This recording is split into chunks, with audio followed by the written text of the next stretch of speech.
کہ لوگوں کا ظاہر کچھ اور ہوتا ہے، باطن کچھ اور ہوتا ہے، جس کی وجہ سے لوگ ریا میں ملوث ہو جاتے ہیں اور ایک دوسرے کی برائی کرتے ہیں۔ کہنے کا سینس یہ ہے کہ ریا میں یہ ہوتا ہے کہ اگر کوئی لوگ عبادت کرتا ہے، عبادت مطلب جیسے کہ نماز وغیرہ پڑھتا ہے، روزہ رکھتا ہے، تو در حقیقت روزہ رکھنا اللہ کی خوشنودی، اللہ کو راضی کرنے کے لیے روزہ رکھتے ہیں، نماز پڑھتے ہیں تاکہ اللہ مجھ سے راضی ہو جائے۔ لیکن ابھی ایسا دور چل رہا ہے کہ لوگ روزہ رکھتے ہیں یا پھر نماز یا پھر کوئی ایسی عبادت جس سے نیکی سے ریلیٹڈ ہو، تو اس کو ایسا اجاگر کر کے، ایسا دکھاوا کر کے کرتے ہیں کہ لوگوں اس میں نیکی کم اور لوگوں کا دکھاوا زیادہ ہوتا ہے۔ فار ایگزامپل جیسے آپ کو بتاتے ہیں، اگر کسی کو صدقہ وغیرہ دینا ہو تو صدقہ کا مسئلہ، صدقہ کا سچویشن قرآن و حدیث میں ایسا ہے کہ اگر آپ کسی کو پیسہ یا کچھ دیتے ہیں تو ایک ہاتھ سے دیں تو دوسرے ہاتھ کو خبر نہ ہو۔ کہنے کا سینس یہ ہے کہ مطلب آپ اس طریقے سے دیجئے کہ آپ کو خود پتہ نہ ہو کہ ہم کتنا دے رہے ہیں۔ لیکن ابھی کے دور میں ایسا چل رہا ہے کہ لوگ اناؤنس کرواتے ہیں یا پھر بولتے ہیں کہ فلاں آدمی کے نام سے فلاں روپیہ وغیرہ وغیرہ، اپنی شہرت کرنے کے لیے۔ اس سے کچھ فائدہ نہیں ہوتا، ریاکاری ہے، یہ دکھاوا جس کو ہم لوگ کہتے ہیں۔ لیکن در حقیقت اگر ریا کا جو صحیح دوست ریاکاری سے بچنے کے لیے اگر اس کا جو سپورٹ کرتا ہے تو وہ کون کرتا ہے؟ تو اس کا دشمن۔ اگر کسی کا دشمن ہے تو وہ آپ کی برائیوں کو ظاہر کرے گا تاکہ آپ اس سے بچیں۔ اگر آپ سمجھدار ہیں، ریاکاری وغیرہ کر رہے ہیں، ریاکاری سے مطلب یہ نہیں کہ صرف دکھاوا، ریاکاری میں آپ کو یہ بھی آتا ہے کسی کی غیبت کرنا، چغلی کرنا، یا پھر اگر عبادت میں بھی آتا ہے کہ آدمی کا کچھ ظاہر کچھ اور رہتا ہے، آپ کے سامنے اچھی طریقے سے مصافحہ معانقہ کرے گا، ملے گا جلے گا، پھر آپ کے بعد پھر آپ ہی کی برائی دوسری جگہ کرے گا۔ یہ چیز ہوتی ہے ریاکاری کرنا۔ اور اگر یہ لوگ آدمی یہ سوچتے ہیں کہ ریاکاری سے کیا ہے، یہ تو کامن چیز ہے کہ ایک دوسرے کی برائی کرتے ہیں، لیکن در حقیقت آپ کو معلوم ہونی چاہیے کہ شریعت جو دین کا ہے اس اعتبار سے ریاکاری کرنا، کسی کی غیبت کرنا سب سے بڑی گناہ ہے۔ اور اس ریاکاری کرنے کی وجہ سے جب تک اگر سامنے والا شخص آپ سے ناراض ہو گیا تو اللہ تعالیٰ بھی آپ کو کبھی معاف نہیں کرے گا۔ یہ کون سے مسئلے میں آتا ہے، یہ کون سی ٹاپک میں آتا ہے؟ تو اس کا سے یہ ہوتا ہے کہ آپ کو ایک حقوق اللہ ہوتا ہے اور ایک حقوق العباد ہوتا ہے۔ حقوق اللہ مطلب ہوتا ہے اللہ کا حق۔ اگر آپ اللہ سے کوئی غلطی کرتے ہیں، اللہ کی شان میں گستاخی کرتے ہیں، جیسے نماز روزہ وغیرہ یہ سب نہیں پڑھتے ہیں، تو اللہ تعالیٰ کے اوپر ڈیپینڈ ہوگا کہ وہ چاہے تو آپ کو معاف کر دے، چاہے تو آپ کو اس کی سزا دے۔ لیکن اگر آپ کسی بندے کا کسی کو تکلیف دیتے ہیں، کسی کو پریشان کرتے ہیں، کسی آدمی کو، تو وہ آدمی جب تک آپ کو معاف نہیں کرے گا اب تک اللہ اس کو معاف نہیں کرے گا۔ اسی کو کہتے ہیں حقوق العباد۔ اور ریاکاری، غیبت، یہ چغلخوری وغیرہ یہ سب بھی اسی کیٹیگری میں آتا ہے کہ اگر آپ کسی کی برائی کرتے ہیں اور اس سے وہ آپ کو ناراض ہوا تو پھر آپ کا حشر مطلب دنیا تو دنیا، آخرت بھی برباد ہو جائے گا۔ اسی لیے سر سید احمد خان بتاتے ہیں کہ آدمی کو ہمیشہ ریاکاری سے محفوظ رہنی چاہیے۔ جو دکھاوا مطلب ظاہر کچھ اور کرتے ہیں اور دکھاوا مطلب باطن کچھ اور رہتا ہے۔ کہنے کا سینس یہ ہے کہ لوگ جیسے کہ نمازی وغیرہ یہ ہوتے ہیں کہ لوگ نماز بھی پڑھتے ہیں لیکن فحش باتیں کرتے ہیں، نماز بھی پڑھتے ہیں لیکن جوا کا وکاری کرتے ہیں، نماز بھی پڑھتے ہیں لیکن بہت ساری برائیاں کرتے ہیں۔ تو یہ کہہ رہے ہیں سر سید احمد خان کہ اگر تم نیکی کر رہے ہو تو پھر گناہوں سے محفوظ رہو، مطلب گناہوں سے بچنی چاہیے، نہ کہ ہم ایک طرف نیکی کر رہے ہیں دوسری طرف گناہ کر رہے ہیں۔ تو اس سے نیکی مطلب پلس مائنس زیرو ہو جاتا ہے۔ تو اسی لیے ریاکاری سے ہمیشہ بچنی چاہیے۔ اور ریاکاری کا اصل دوست، ریاکاری سے اگر کوئی بچائے گا آپ کو تو وہ آپ کا دشمن بچائے گا۔ اس لیے اور ریاکاری کا سب سے بڑا دشمن کون ہوتا ہے؟ تو دوست ہوتا ہے۔ اگر آپ فار ایگزامپل اس پہ یہ بتا رہے ہیں کہ اگر آپ کوئی گناہ کرتے ہیں تو آپ کا دوست آپ کی چاپلوسی کرے گا اور اس میں آپ کو اور زیادہ بڑھائے گا، ارے کوئی گناہ نہیں، چھوٹی موٹی گناہ ہے، یہ آگے بڑھ سکتے ہیں۔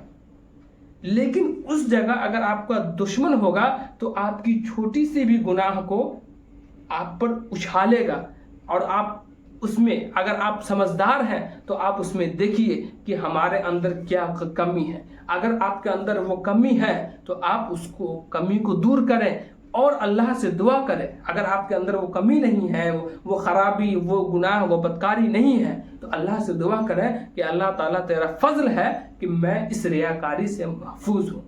نہ کہ دشمنوں کو دغا دینا. ریاکاری کا صحیح دوست دشمن ہوتا ہے, اور ریاکاری کا جو ہے, ریا کا جو دشمن ہوتا ہے وہ آپ کا دوست ہوتا ہے. اس لیے ہمیشہ ریاکاری سے اگر بچنا چاہتے ہیں تو دشمن کی بات مانیں, اور ریاکاری اگر کرنا چاہتے ہیں تو دوست کی بات مانیں. جو دوست آپ کی چاپلوسی کرنے کے لیے آپ کو جہنم میں بھی داخل کر دے گا, وہی دشمن کو اگر آپ اس کی بات مانتے ہیں تو آپ کو جہنم سے بھی آپ کو الگ کر کے جنت میں لا سکتا ہے. یہ چیز سر سید احمد خان بتائے ہیں. یہ تو آپ ٹاپک سمجھ گئے کہ ریاکاری مطلب کیا ہوتا ہے. اب ہم لوگ جانیں گے جو رائٹر, جو اس کے مصنف ہیں, ان کے بارے میں, اس لیے کہ یہ جو چیپٹر ہے آپ کا, اس سے اتنا BBI ہے کہ ہمیشہ آپ کو اس چیپٹر سے رائٹر کے بارے میں, رائٹر کی ایجوکیشن کے بارے میں, کہ رائٹر نے اپنی زندگی میں کتنا اسٹرگل کیا, کتنی محنتیں کی, اور کون کون سے مدرسے, کالج, یا پھر رسالہ, یا پھر سائنٹیفک سوسائٹی وغیرہ کون کون سی انجمن قائم کی, وہ چیز کے بارے میں ہمیشہ پوچھتا ہے. آپ کو ہر ایگزام میں آپ کو اس سے ریلیٹڈ آپ کو پوچھ دے گا. آپ کو آبجیکٹیو میں بھی پوچھتا ہے, سبجیکٹیو وغیرہ میں بھی پوچھتا ہے. اس لیے دھیان سے دیکھیے ان کے رائٹر کے بارے میں, اور ان سے ریلیٹڈ جو ہم کو مین BBI چیز ہے اس کے بارے میں جانیں گے. دیکھیے سب سے پہلے تو آپ کا یہ چیپٹر نمبر کتنا ہے, تو چیپٹر نمبر آپ کا 7 ہے درخشاں دوم کا, اور آپ کا جو ٹاپک ہے مین یہ ہے ریا. ٹھیک ہے, اور یہ لفظ ریا کون سا ٹاپک ہے, افسانہ ہے کہ مضمون ہے کہ انشائیہ وغیرہ ہے, تو یہ آپ کو مضمون ہے. ٹھیک ہے. دوسری بات, اس کے رائٹر, مصنف مطلب رائٹر ہوتا ہے, تو مصنف ہے سر سید احمد خان. سر سید احمد خان کی پیدائش کب ہوئی؟ ان کی پیدائش آپ کو دلی میں ہوئی. دلی میں آپ کو 1817 عیسوی میں دلی میں ان کی پیدائش ہوئی. ان کے فادر کا نام کیا تھا, ان کے والد کا نام کیا تھا؟ تو ان کے والد کا نام میر تقی میر تھا, میر متقی تھا ان کے والد کا نام. ٹھیک ہے. اور ان کے والدہ کا نام کیا تھا؟ تو ان کے والدہ کا نام عجیز النساء بیگم تھا. ان کی والدہ ہی ان کی تعلیم و تربیت, ان کے زیر سائے میں ہی ان کی تعلیم و تربیت ہوئی. کن کی؟ تو سر سید احمد خان کی. دوسرا یہ کہ ان کا ایجوکیشن کیریئر جو تھا, تعلیمی کیریئر, یہ ان کے بارے میں بک میں نہیں دیا ہوا ہے, لیکن اس میں یہ بتایا ہوا ہے کہ یہ زیر سرپرستی, مطلب کس کے نگرانی میں؟ تو ان کی والدہ کی نگرانی میں سر سید احمد خان تعلیم حاصل کیے. اس کے بعد ایجوکیشن حاصل کرنے کے بعد سر سید احمد خان غازی پور میں ایک انجمن قائم کیے جس کا نام تھا سائنٹیفک سوسائٹی. پھر وہ وہاں انجمن قائم کرنے کے بعد وہاں سے پھر وہ انگلستان چلے گئے, انگلینڈ جس کو ہم لوگ برطانیہ وغیرہ کہتے ہیں, برٹش, وہاں گئے. پھر وہاں سے جب واپس آئے تو سر سید احمد خان ایک رسالہ نکالے. اس رسالے کا نام تھا کیا تھا؟ تو رسالہ تہذیب الاخلاق. آپ کے ایگزام میں ہمیشہ پوچھ دیتا ہے کہ رسالہ تہذیب الاخلاق کے رائٹر کون ہے اور کس نے جاری کیا تھا؟ تو سر سید احمد خان نے کیا تھا. تو سر سید احمد خان کا ایک رسالہ نکلتا تھا. رسالہ مطلب یہ سمجھ لیجئے جس طریقے سے آپ لوگ جانتے ہیں میگزین وغیرہ جو ہر مہینے نکلتا ہے, اسی طریقے سے اردو میں اس کو ہم لوگ رسالہ کہتے ہیں, جو ہر ماہ ہر مہینے نکلتا ہے, اسی کو ہم رسالہ کہتے ہیں. اور اس رسالے میں سر سید احمد خان کا زیادہ تر ٹاپک رہتا تھا, اور اس رسالے میں زیادہ تر کس چیز سے ریلیٹڈ ٹاپک رہتا تھا؟ تو سماج کو سدھارنے سے ریلیٹڈ ان کا ٹاپک رہتا تھا. اور سر سید احمد خان سماج کی ایجوکیشن کے بارے میں بتاتے تھے کہ اگر ہم ایجوکیشن حاصل کرتے ہیں تب ہم دنیا کو فتح کر سکتے ہیں, اگر ایجوکیشن نہیں حاصل کریں گے. اور سماج سدھارک ان کا مضمون کا مین ٹاپک رہتا تھا. اسی کو ہم لوگ اسٹیپ بائی اسٹیپ ہم لوگ دیکھیں گے. دیکھیے تحصیل علم کے بعد, وہ ایجوکیشن حاصل کرنے کے بعد 1862 عیسوی میں غازی پور میں سائنٹیفک سوسائٹی نام سے ایک انجمن قائم کیے تھے. ٹھیک ہے. اس کے بعد پھر وہ انگلستان چلے گئے تھے. انگلستان کب گئے تھے؟ انگلستان مطلب سمجھیے کہ آپ کو انگلینڈ.